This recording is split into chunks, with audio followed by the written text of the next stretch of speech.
I got to replace the memory card. I'm going to have to replace the memory card and that sort of thing. All right. So, failure by repetitive loading to a stress less than the ultimate tensile strength. That is what fatigue is. So that is Army card. So if you remember, stress strain curve does this, right? And we said as long as you load it up to here, you should be okay, right? But if I continuously load it up, right, if I relax it, it goes up and down that curve. So if I go up and down that curve right there, I should, in theory, never fail. Things should never break. But in reality, did it beep again? Okay. You're just messing with me now. You're looking around. I look around a lot. Okay. So in theory, it shouldn't break, but in reality, it does. Okay, so we have a cyclic loading. And it's not just loading once or twice, it's loading many times. Now, you're talking about the bending forth, back and forth. Yeah, like if you take a paper clip, you just go back and forth for Right. a lot of time until eventually break it. Right. Is that this? That would be low cycle fatigue. Okay, what we're talking about is large cycle, high cycle fatigue. So we're not bending it back and forth to the point of really trying to, we shouldn't be doing. In fact, you may get fatigue to occur when you're down here and you think you're in the elastic regime because the stress concentrations. Okay. So in other words, fatigue occurs when my stress, as a function of time, does this.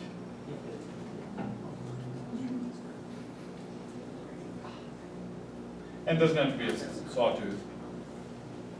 Right, so this is the stress on this axis. That's the ultimate tensile strength. So we're way below the ultimate tensile strength. That's, what is that? Oh, okay, so that's the fatigue. Right. When it's less than you. When it's less than UTS. I thought it was the other way. Okay. That's what it is. Anyway, so you're cyclically loading it to a stress that's less than the ultimate tensile strength, and typically substantially less than the ultimate tensile strength. Okay.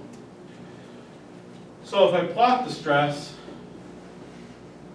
as a function of the log of the number of cycles, because these are typically very large numbers. Fatigue typically occurs in millions of cycles.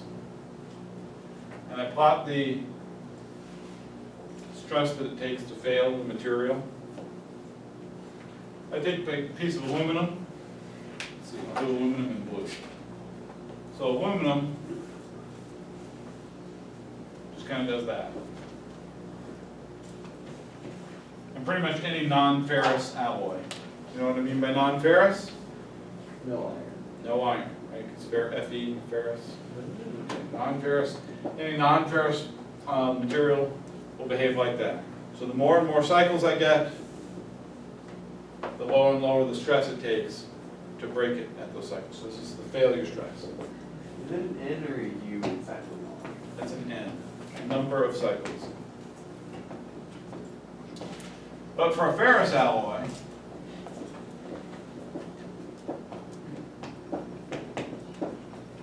it does that. That means that for a ferrous alloy, there is a limit below which I can fatigue it all I want and it won't break. You see that? This is called the fatigue strength of steel. So it's fatigue strength, or sometimes called the endurance limit.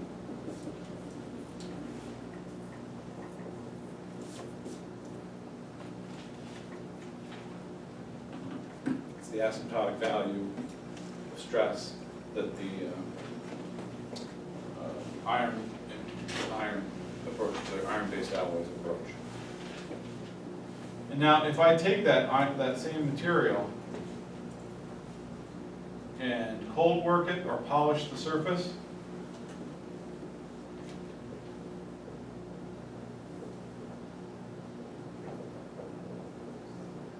What's cold working? Cold working is like, an example would be shot peening. You know what I mean by shot peening? Grip blasting the surface. Yeah, so shot peening is just bigger, shot peening, you use metal shot instead of, some ceramic sand. But you essentially blast the surface. Okay, that would be cold working. Or taking the thing and running it through a roll, through rollers, through a die, but doing it cold instead of doing it hot. Okay, but increase the amount of cold working or increase the surface polish, it moves in that direction. So does that limit the surface of like impurities, like cracks and stuff like that? Right, so polishing does that. Cold working does more than that, but yes, I mean, the shot peening, for instance, creates a compressive force on the surface. When you shot peen something, I don't know if we'll talk about this later or not, but I'll get to it in a second, Jesse. But if you bombard the surface with beads, with steel beads, you're compressing, you're squeezing the surface in this way, so it wants to expand, right? You're causing it to Poisson expansion in that case, because you're contracting in the Z direction. So as a result, you create compressive stresses on the surface, which counteract the effect of the cracks. Okay. So, but cold working in general toughens the material, so it makes the material, it moves you up the curve further. Right, so in other words, it creates more plasticity. So if I'm down here, now if I'm cold working, I move it up to this point, and it actually creates requires a higher stress to overcome the cold work. Now, What is the endurance limit? that horizontal line. But like, I guess, how would you describe it in terms of just saying that's? It is the stress, the cyclic stress that you can apply to a ferrous material that will not cause fatigue failure. It's the most stress you can apply to a ferrous material that will not cause fatigue failure at any number of cycles. So it's like stress meaning just like how much of the stress? Right. So how much can I pull on this thing? So I have you can imagine I have a wire supporting a walkway, right? And people walk across that walkway, boom, boom, boom, boom, boom, right? Every time somebody takes a step, right? Or maybe just the fact that they cross over, it's stressed and then it's not stressed. It's stressed and it's not stressed. So each person walking across the bridge represents one cycle. So if you've got that cable, right, and it's supposed to be able to, if you're working in stress, it's 1 million, where the line crosses at 6, log of 1,000,000 is 6. Then the 1,000,001th person, right, the 1,000,001st person, in theory, is going to cause the thing to break and collapse. Does that make sense? But if you use it from a ferrous alloy, you just got to make sure that the heaviest person causes that much stress. And then as many as one, two can walk across it, and we're not going to have a problem. So that'll, Does that answer your question? Yeah. Okay. so that's still the oscillation, like the back and forth, that still is gonna lower the amount of strength the material has, like. In a ferrous alloy, it doesn't. No. But like, at that point, is it weaker than it was when it started, or is it still just as strong? Like, if after it goes through all those cycles and all of that, if you just do like a straight, like a tensile strain stress Oh, I see what you're saying. Has there analysis, been? would it be weaker than original? I don't think so. Okay. So in other words, but the aluminum, right, the aluminum down here doesn't have that limit. Yeah. So if I make the wire out of aluminum, it doesn't matter what the load is. At some point, that load is going to be enough to cause it to break. Right? And notice the yield point could be, might be in here. Right? So we're still locally concentrating on the local stresses. Somewhere locally, we're creating plasticity. Yeah. What makes iron so special? Have that? What makes iron? It's Magic. God. Answer's God. Let's move on. Oh, I think you're saying iron is gas. Great. Iron Man is God? No. What makes iron so special? God made iron so special. That'd be Iron Man is really more of a gold, titanium, and all. That's right. That's right. It's really not even accurate. All right. So yeah, honestly, there's, it's just, I don't know. Something about some kind of structure in it. There's something, yeah, there's something with irons that doesn't, that has this look. I honestly don't know. No, I don't think it's related to magnesium. Otherwise, nickel, chrome would presumably show the same thing. Okay, so does everybody understand the concept? Okay. So that is what we typically refer to as fatigue, dynamic fatigue. It's a cyclic process. There's a second thing that gets the fatigue name that's actually not related to the same, the same stuff. Static fatigue. So static fatigue is a reduction in strength with time without cycling.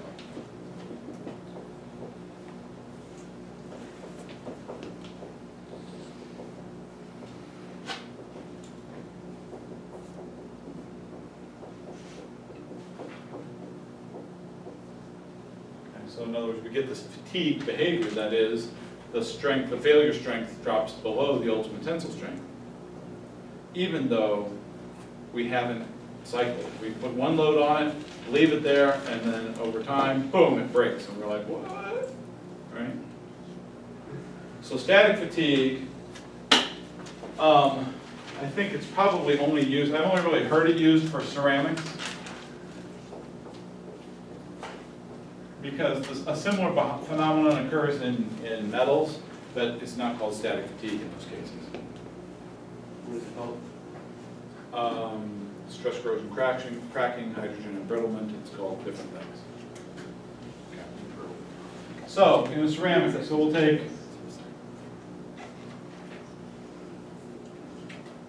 a silica ceramic, SiO2, glass, right?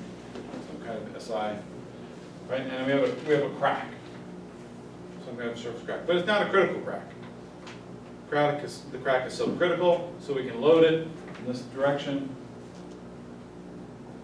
and it doesn't break, it doesn't propagate. Okay. But then if we zoom in,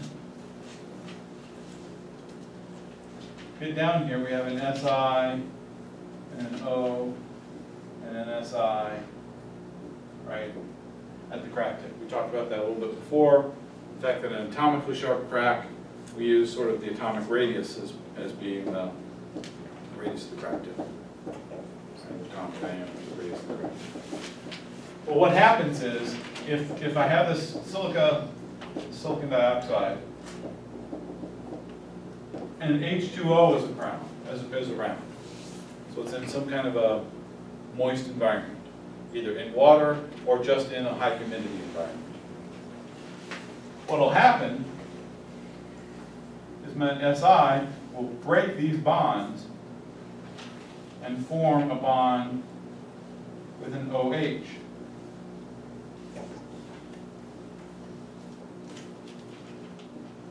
And then so that then it has to go down to the next, be over here, O, Si, O, Si, O, like that. Everybody kind of see what I did there? Because there used to be an O in here, right?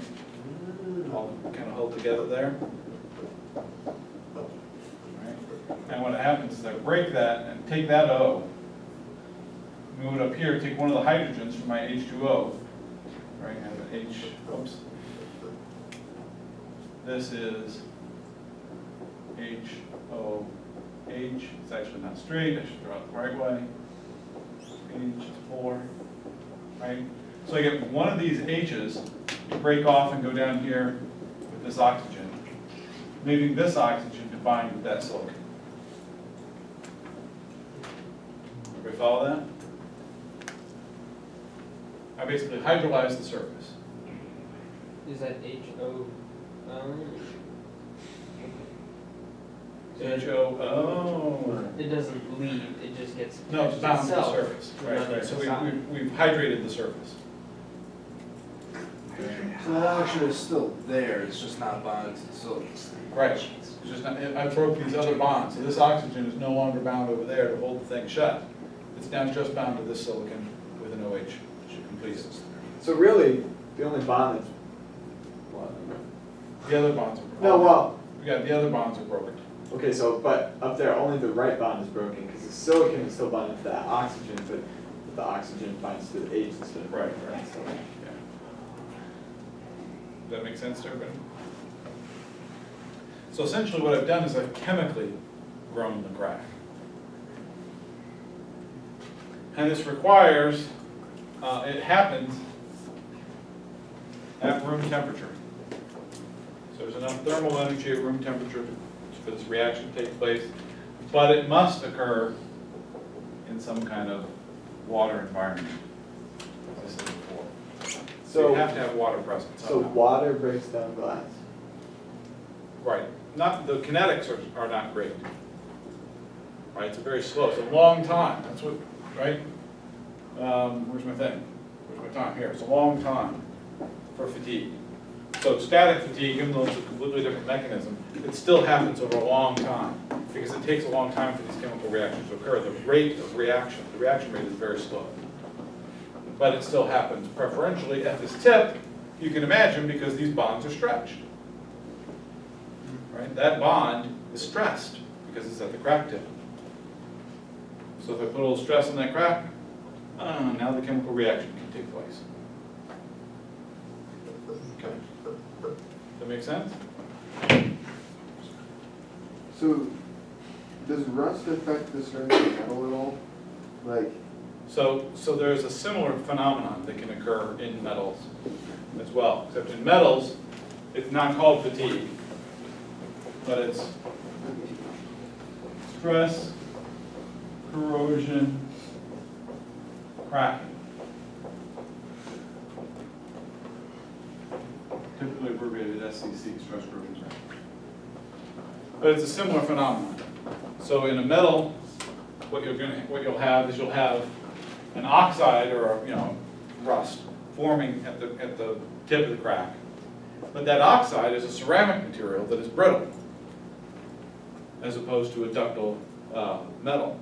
And so that what can happen is you can go through a two-step process where we first take the crack tip here and make it and create a ceramic. So if I zoom in on that crack tip now, right, or here's just the crack tip, I create a ceramic material here, potentially actually all along it, but actually what happens with stress corrosion cracking is I get enhanced corrosion at the place where there's more stress. Right, for the same kind of reasons. I'm stressing the bonds already, it's easier for them to break and react with the environment. So I create a ceramic material here that can then fracture brittle. So I get brittle fracture propagating down there. And then I can get an enhancement of the corrosion that occurs there, and then that fractures brittle. So stress corrosion cracking occurs, and it has to take time because you have to have the time for this corrosion reaction to take place. Kinetics of the corrosion reaction are what guide the process. So you have a piece of metal that otherwise is at a stress that it should be able to withstand, but that stress is enough that in its ceramic oxide form, it's brittle and will crack, and then we can perpetuate the thing, but only at the rate at which corrosion is allowed to happen as that crack propagates. So these things really only happen in water environments? Well, in corrosive environments, yes. So with the static fatigue, given enough time then, would glass just like eventually shatter? Eventually the crack will propagate, right? So the idea is I have a glass fiber with a weight hanging from it. And the glass fiber is perfectly content holding that weight. But it's in a high humidity environment. Over time, could be a long time, depends on how hot it is and everything. Over time, all of a sudden, it'll break. So eventually all of the windows are just gonna break. No, because not all of them have a high enough stress to activate this process in any meaningful way. Right, so it requires that there be a crack, and pretty much any window's got a crack, right? But not all of them have enough tensile stress to activate the process. Or enough humidity. or enough humidity, right, could be. I feel like we would. I mean, think about the windows in that window, you know, those windows there probably don't have any kind of tension at the surface, right? They're tempered glass, so they have compression at the surface. So there's no driving force for this reaction because this crack is being pushed closed, not pulled apart. Okay. So you have to have the crack and potential. You have to have cracking tension. Same with stress corrosion cracking. Or hydrogen embrittlement is another thing. Where hydrogen embrittlement is where hydrogen actually, because it's a small atom, hydrogen can weasel its way in between the, into the interstitial locations. And in some materials, that makes the material brittle. So you have something that should be ductile material, but hydrogen weasels its way in there, makes the thing brittle, and then it behaves, it cracks, even though there's no actual chemical reaction taking place like there is with stress corrosion cracking. So with the stress corrosion cracking in metal, is there a direct relationship between the surface purity and like the rust? What do you mean by surface purity? So like the crack, Like surface, the mechanical purity. yeah, Okay. and like the rate at which it rusts. So if you had a finer, smooth A piece of polished metal, surface? yeah, would it rust at a slower rate because of this, or is the rusting itself not necessarily directly related to the strength? Yeah, I mean, I hadn't really thought about that. That's not necessarily related to stress corrosion cracking. Okay. But the rate of corrosion is enhanced by having more surface area exposed to the corrosive environment. So if you have a truly polished surface, you have less surface area than if you have a very rough surface. But at some point, most corrosion mechanisms become self-limiting. That is, once I've got a layer of corrosion, I have to diffuse stuff through that layer in order to get more corrosion to occur.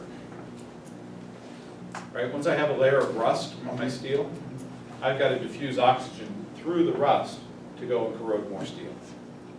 So when you rust through like your frame of your car or something, is that because rocks are coming up and knocking the rust off? And then It could you be, get it could more just be rust? diffusion. It could just be diffusion. I mean, the process, oxygen can diffuse through it. It's just that becomes the limiting mechanism. In aluminum oxide, oxygen it's incredibly impervious to oxygen. But aluminum rusts incredibly quickly. Aluminum rusts way faster than steel does. But the problem is it passivates. It forms a layer. This has absolutely nothing to do with anything we're talking about. But anyway, if I scratch a piece of aluminum, immediately there's a film of aluminum oxide formed on there. But it's thin because as soon as the aluminum oxide forms, I can't diffuse more oxygen through the aluminum oxide to get to the aluminum. So that's why aluminum generally does not, we don't think of aluminum as being a corroded, a material that corrodes, right? You have aluminum somewhere, aluminum frame right here, right? This is aluminum, right? Been sitting up here, it's not rusted, corroded at all. Actually, it is. It was corroded from the day it was made, but it has a very thin and transparent aluminum oxide coating on it that is impervious to subsequent oxygen in a normal environment. Yeah. So when you're, like when they were building Euler, they have those beams right there, those are made out of steel and they were all rusted, I remember. Is that intentional? Does that affect, like, does the stress corrosion cracking play into So- that when they're building? Yeah, so stress corrosion cracking is not a phenomenon. First of all, those are all under compression again, right? So we don't really have to predominantly, I mean, it's designed to be under compression. Stress corrosion cracking is not something that happens everywhere all the time. It is a particular situation where you have aluminum in a chlorine environment, or you have certain combinations of some metal with a certain environment, in which case stress corrosion cracking is an issue. Okay, you have to find some kind of corrosion mechanism that creates a brittle film that is enhanced by the presence of certain chemistry, that's enhanced by the application of load, all those sorts of things. So it's not just this universal thing. So if you were to have large amounts of rust on something, you do not want to remove the rust and then not layer with anything. Right, exactly. So when your car is rusting, you're talking about your rust, your car, you got a rust on your car. If you scrape the rust off and say, oh, good, the rust is gone, you just made the problem worse because you now allowed the outside to get at that. So generally what you want to do, now what you don't want to do, the problem you get is oftentimes you get stuff gets under the paint, right? So if you have a penetration through your paint layer, then you can get chemicals like salt water or something inside there that can accentuate the corrosion process. Because you get salt water, if you have a nick in your paint, then salt water can actually get underneath the paint. That's why you get the bubbling up and stuff, because the corrosion is taking place underneath the paint layer, because there's something that's gotten in there and caused that. So that, you want to get that off there, but the point is, once you clean it, you paint it immediately, because you don't want to further the corrosion process. All right. We successfully took what amounts to about 1 page of notes and stretched it over an entire class because we had so many questions. Which is fine. We're learning. I didn't have more to go, so. That's an accomplishment right So, there. that's as far as we got. Next time we'll talk about NDE, which is really fun stuff. Yeah. No, I like random questions. Yeah, and the thing is that I have to be careful because there's a lot of this stuff that we haven't talked about since I was in college myself. Because I'm going to teach materials on it. So I got to remember everything correctly. Deal with it on a regular basis. Like, oh yeah, my professor said this. Yeah, let's not do that.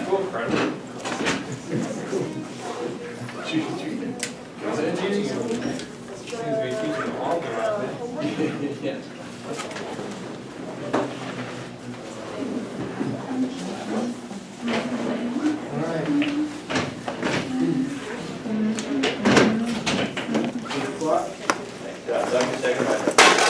I was really surprised at how easy By the way, Britton, you left it our was to homework use just a saw. out in the Really? I was like, oh, we're interaction done area. it.